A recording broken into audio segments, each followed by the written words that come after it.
Welcome to this Heritage Open Days virtual event hosted by Inspire. My name is James Wright. I'm a buildings archaeologist living in Nottinghamshire, and I'm going to present to you today the results of a survey that I did at a building in Kelham in Nottinghamshire. The work was done in 2019 as part of a project looking at exactly where the medieval centre of Kelham was, that was run by MB Archaeology and was funded by the Heritage Fund, formerly the Heritage Lottery Fund. So we're going to look today at a very interesting building that had previously been assigned the date of the later 17th or early 18th century by various heritage organisations. And this particular short documentary is going to take us on a journey where we're going to try and understand some of the physical, material changes that were made to this building and how we can see that it is actually a lost medieval house standing on the banks of the River Trent. So to be clear on exactly what I mean by being a buildings archaeologist, unlike the vast majority of my archaeological colleagues, I'm not a below ground digging archaeologist. I study the upstanding remains of historic buildings, which has the advantage of essentially working in an environment which quite often has a roof, usually has a roof in fact, may have heating, and if we're really lucky we'll have a bar. In fact, during this project at Kelham, slightly before I recorded the cottage that we're going to look at today, I was actually recording the local village pub, which you can see in the bottom left hand slide there. The recording project was entirely non-invasive, so I was invited to site to have a look at the building and to actually interrogate its structure, but there was no chopping into the walls or anything. It was all done visually. We then made some notes, took some photographs, and went away and thought about this building, tried to work out what its phasing was, how the thing went together, and then I eventually prepared a short report for the project, which was uploaded to the project website, and I'll give you the links for that at the end. The building then is quite a simple structure. It's L-shaped, it's clad in brick, it has pan tile and modern tile roof. It has a slight projection on the west elevation, which you can see here on the left-hand slide, and it's a perfectly pleasing structure, but there was nothing about it which necessarily screamed, this is a medieval house. There is a hint in the ground floor plan of the building, and this is only a schematic plan just to give the viewer a rough idea of what's going on internally. We can see in its L-shaped there is an extension to the east and an extension to the west. So if we take the core elements of the building, we can therefore see that originally it was a what's called 3-bay hall house of the late medieval period. What we are seeing here is a house at its simplest. You have an entrance passage and you turn one way into the services, the storage area, the kitchen, and you turn the other way into a multi-purpose hall for communal living, and then beyond that is a slightly more private parlour. And I'll explain to you why I think that this is built probably somewhere around the year 1400, and some other clues as to why I think this is medieval. The first clue then comes from the roof structure. So 2 stories up in the attic, we actually clambered in there, and we can see that here is this common rafter roof with a nailed on collar, rather spindly rafters, but those rafters have been smoke blackened, indicating that the first floor was originally not there. So we would have had an open fireplace, certainly in the hall and in the services area, and that smoke has risen up with the intention that it would go through the thatch that originally clad this building. And that smoke, over many decades, possibly hundreds of years, has actually darkened those rafters. So we've already got a clue that this is not a house which has a first floor, and first floors are very much a thing of the 16th and 17th centuries in the rural Midlands. We're seeing a corner of that first floor now. And on the left hand side we can see a wall plate, which is where the roof structure intersects with the exterior elevation, and then that wall plate itself is jointed into part of the principal rafter and principal truss arrangement of the roof.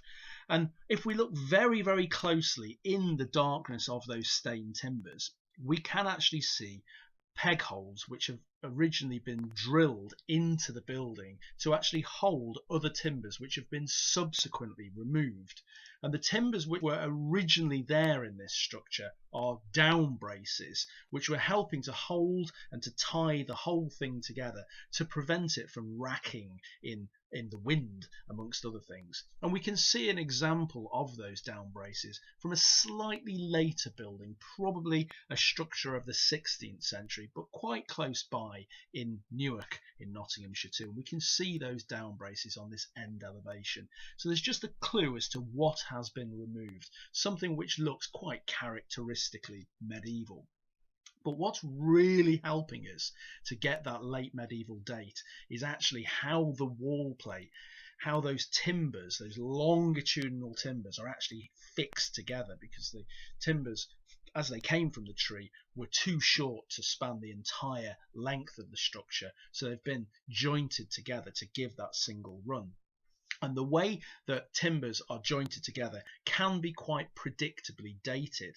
A chap called Cecil Hewitt looked at this in the 1970s and 80s in his brilliant book, English Historic Carpentry, and he actually shows us something here which is called a stop-splayed scarf joint with squinted butts. Vernacular architecture can sometimes have some quite humorous technical terms. However, what we're looking at here is something which dates to the second half of the 14th century, maybe into the 15th century, in these quite lower status vernacular buildings. This is, after all, a structure which is almost certainly going to be an artisan's cottage, or maybe a yeoman farmer. It's reasonably well to do, but it's certainly not of the higher elites. So we've got something here which is a particular characteristic jointing technique dating to the latter 14th into the 15th century. And there's a bit of corroborative data in the parlour of the house. So at ground floor, there's what's called a spine beam into which the joists of the building intersect and are jointed together.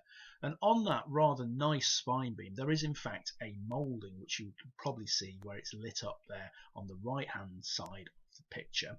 And if we take a moulding profile, we find out that it's got something called an ogee and quarter round moulding on it. And looking at Harry Forrester's book, Medieval Gothic Mouldings, we can find out that that particular type of moulding is fashionable from about 1400 until the middle years of the 16th century.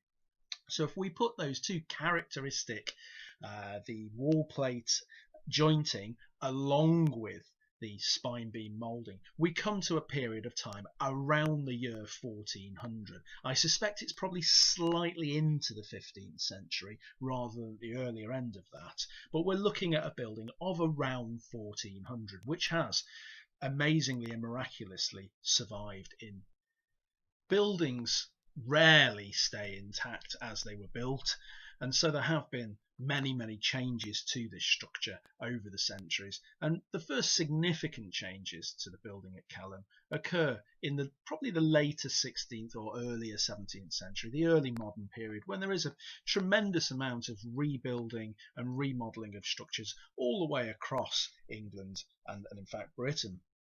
And what's come to the fore here is the real need for more privacy, which is being brought on by economic and social changes. So that open hall with the open services and a parlour with an upper story has rather gone out of fashion, as have open fires. There's a need and a drive for more comfort. Part of that comfort, of course, comes from the insertion of chimneys.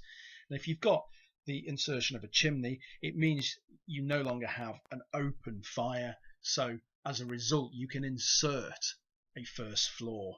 And in order to get up to that first floor, we start to see staircases, which are usually in association with one of the chimneys. You wrap your staircase around it, and we can see evidence for that both in the plan of the house but also in the elevations too. So there on the left hand side is the inserted chimney of the services with the staircase right next to it, and on the right hand side we can see the chimney which is put into the old hall. And of course, note above those features that we've got spine beams and intersecting joists within them as well. So there is that first floor with a very simple chamfered beam. Something else occurs around this period as well. And very curiously, we start to see ritual protection marks carved and burned and scribed onto the walls of the house at Kelham. On the left hand side there you can see deliberately located burn marks. They're actually put above the relict peg holes of that down brace which we discussed earlier, which is quite interesting in and of itself.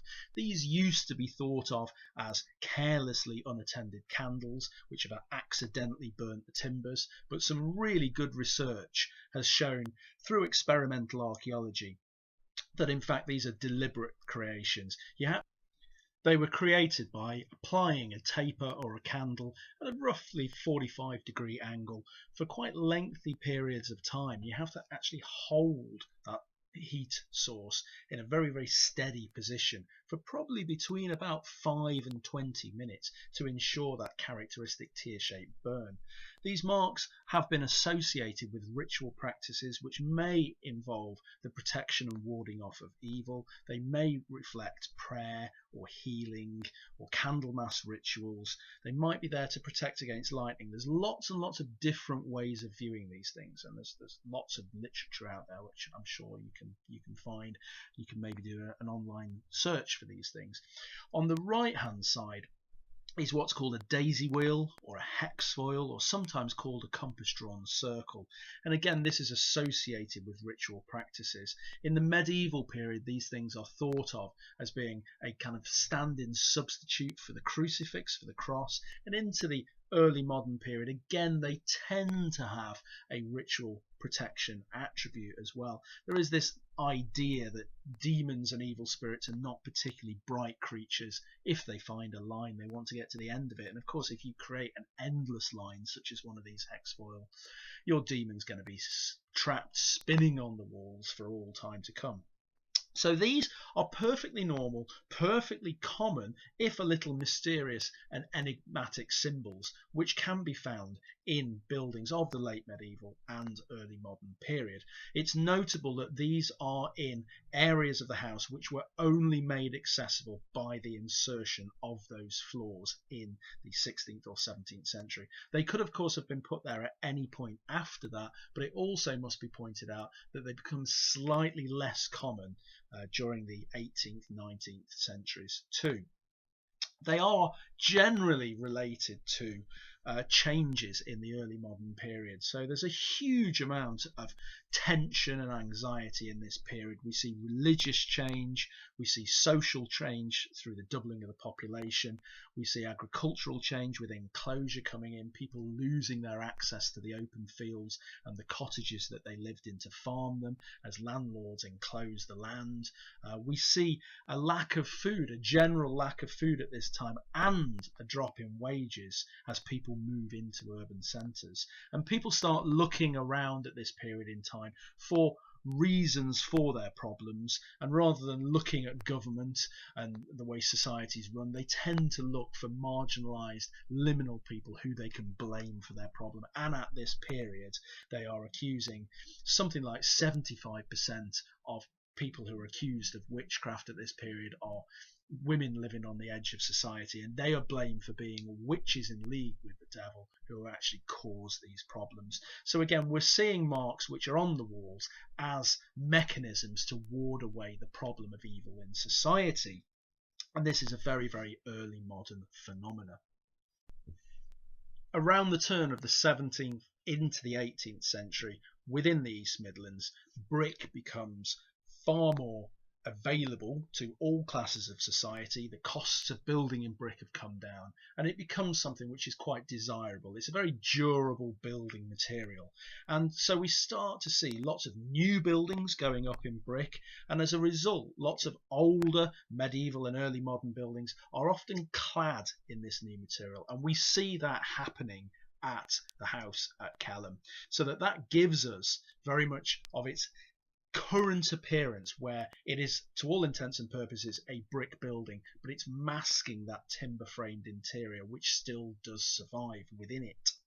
We can start to glimpse something of what the house looked like and how it sat within the village during this period. So we can see here the appearance of the mapping, the tithe map of Kelham from 1847, and it gives us an idea of something of what the building would have looked like in the 18th century before those later changes were made to it.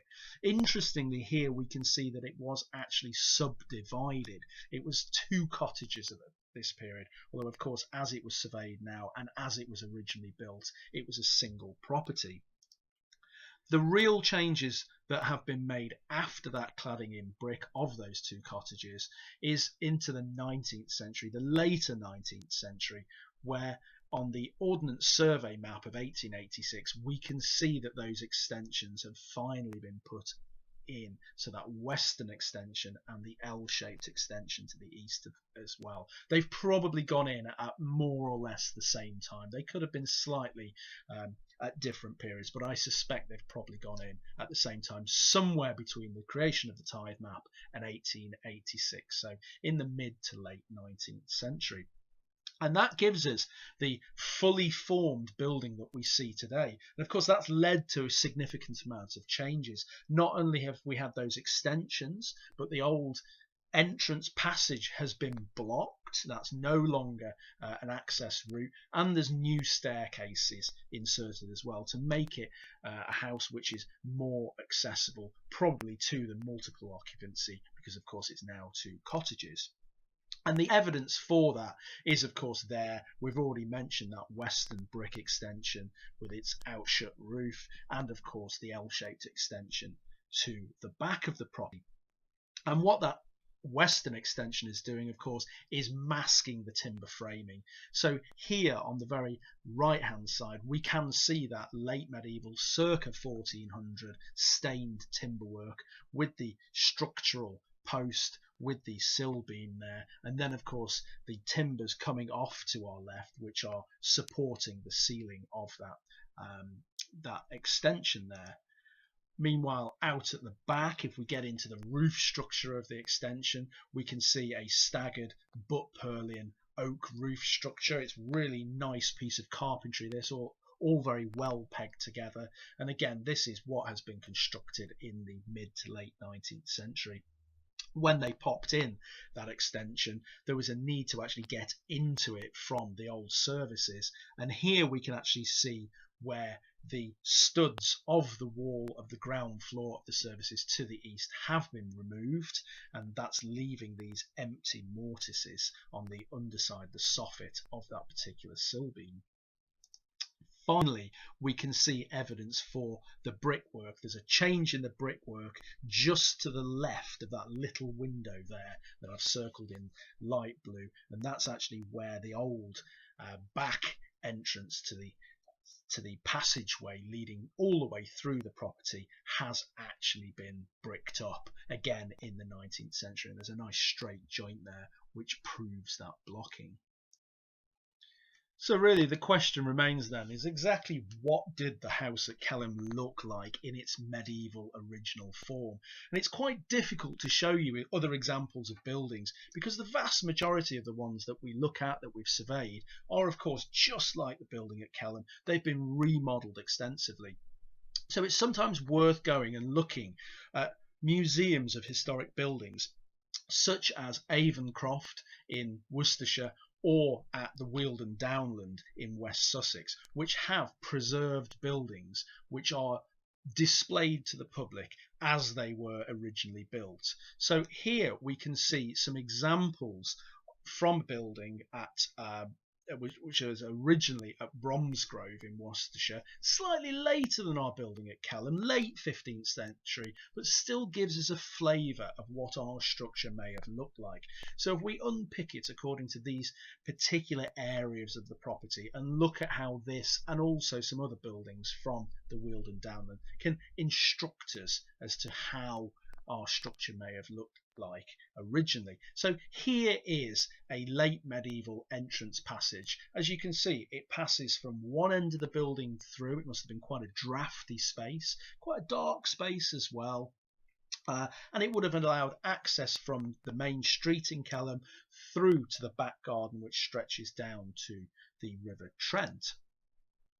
And if we turn to the left into the services, here again we've got this timber frame space, which of course we know from the smoke blackening was open all the way up to the roof structure, and it may have appeared something like this preserved Tudor kitchen from Winkhurst, originally at Sundridge in Kent, now taken to the Weald and Downland, and it may have had adjacent concomitant spaces such as this buttery area for storing of beer, which is from Bayleaf at originally Chiddingston in Kent, and that dates from more or less the period of the construction of our building, the early years of the 15th century. So that gives us a flavour of something which the services may have looked like as accessed from the parlour. If we turn now into the beating heart of the late medieval house, the hall. This isn't a grand great hall like a castle or a great house. This is a relatively small space, and here we see the hall from this townhouse, which was originally at Bromsgrove, late 15th century. And we see that it has exposed timber beams and posts and uprights, and it has a table within it, and it's got its various accoutrements within there. At the high end of this particular hall, there is an attached staircase which takes one up to the upper parlour, and we think that there's an upper parlour or a bedchamber at the house at Kelham as well. At ground level then, if we were to go into the parlour beyond the hall, this slightly more private space, this shows us on the left hand side how that may have been laid out with tables and benches and a barrel there. Again, it's quite a simple space. We can see that it's plastered, there's some wall hangings in there too, and again this upper space which is directly above that parlour, which is the bedchamber, and again it's got its exposed timbers. We know from inventories that these buildings did not have lots of possessions within them, so there's not a huge amount of clutter. So we're getting a sense and a flavour of what the house at Kelham may have originally looked like. This one, of course, is tiled. I suspect that in the location where we are in Nottinghamshire that this would have actually been thatched originally. The exterior, we don't really have too many examples. This is my rather bad sketch drawing of what it may have looked like, but it gives us a flavour of those timbers with plastered walls and the various types of windows showing. I've based this essentially on that townhouse in Bromsgrove. East Midlands timber framing traditions are slightly different to the West Midlands, but not completely out there, and the physical form of what we've actually got at Kelham, those down braces, and also a sense of how many bays to the building, the 3 bays with the entrance passage, are also represented there with this hipped roof as well. So that's a flavour of what the medieval house may once have looked like at Kelham. If you want to find out more about this hidden building in the village, I urge you to head over to the internet and have a look at MB Archaeology's site, where there is a very quick overview of the project. But if you actually head to the Kelham Revealed project, there's all sorts of material about the village and the archaeological project there, including my own report on this building, which is freely downloadable. So I hope you've enjoyed this flavour of this lost medieval building. I've been James Wright, and I urge you to go and look in more detail at this building stock and the project outreach resources. If you have any further questions on this, please do feel free to email me at james@triskellyheritage.com, or indeed tweet me at jpwarchaeology. So as I said at the beginning of this has been a collaborative project. I run a company called Triskelly Heritage. I subcontracted myself out to MB Archaeology, who were funded by the Heritage Fund on this project looking at Kelham Revealed. The current video that you're watching was produced for Heritage Open Days, and the whole spirit of that is to look at unknown buildings, and it was a commission from Inspire, who look after our libraries, archives and information within Nottinghamshire. Thank you very much.